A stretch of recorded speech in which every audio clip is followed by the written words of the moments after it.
Halo sahabat audiobook kita, selamat berjumpa dengan Kak Madi. Malam ini seperti biasa Kak Madi kembali lagi untuk membacakan sebuah buku yang berjudul Kumpulan Cerita Rakyat Kabupaten Kutai Kartanegara. Halo teman-teman, adik-adik, sahabat, apa kabar? Semoga selalu dalam keadaan sehat dan bahagia. Sudah bersiap untuk mendengarkan cerita bacaan buku malam ini.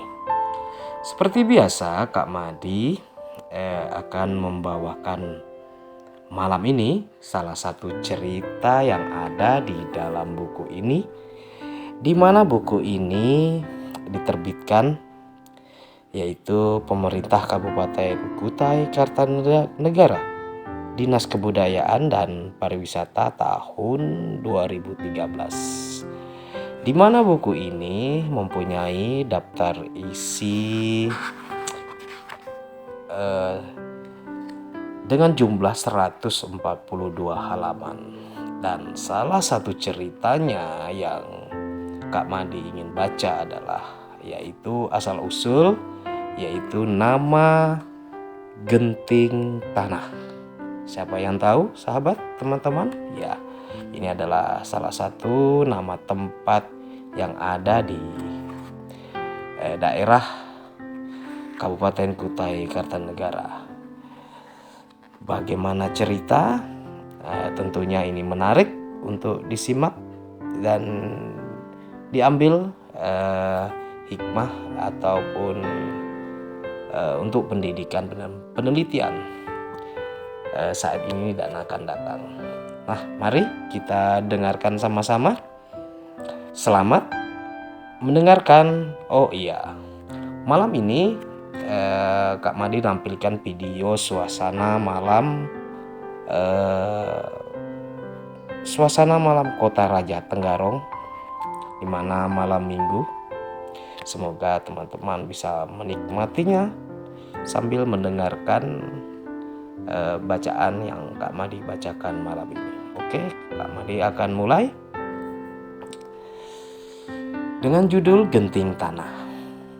Dahulu di tepi sungai Belayan hiduplah seorang laki-laki yang bernama Indun Jendan.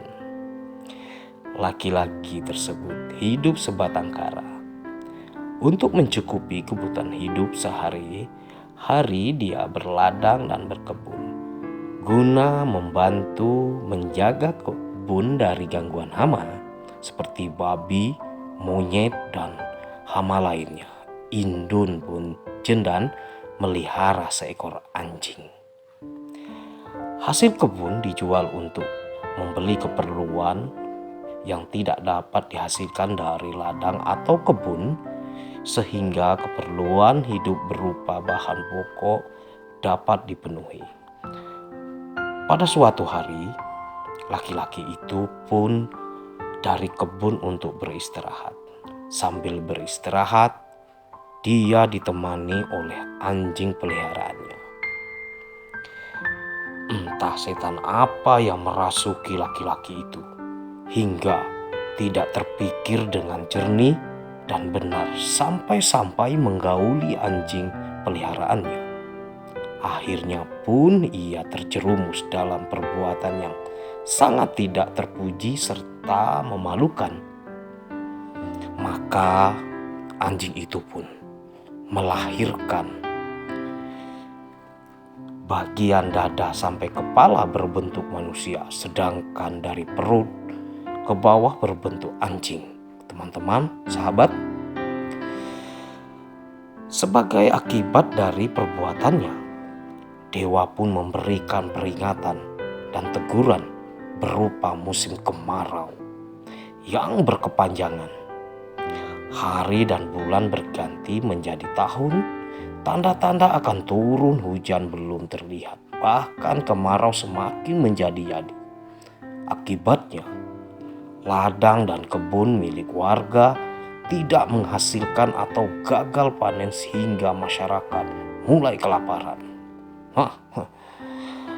Dan yang lebih memperhatikan lagi, semua mata air menjadi kering, begitu pula dengan sungai Belayan. Karena terlalu kering dan tidak ada air sama sekali, sampai-sampai akar belaran tumbuh hingga menyeberangi sungai. Masyarakat di sana kemari untuk mencari sumber air, kemudian mereka menemukan Baroh. Apa itu Baroh?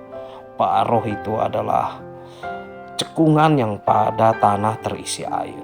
Itu adalah tersisa sedikit air, penduduk pun berduyung-duyung pergi ke Baroh tersebut untuk mengambil air.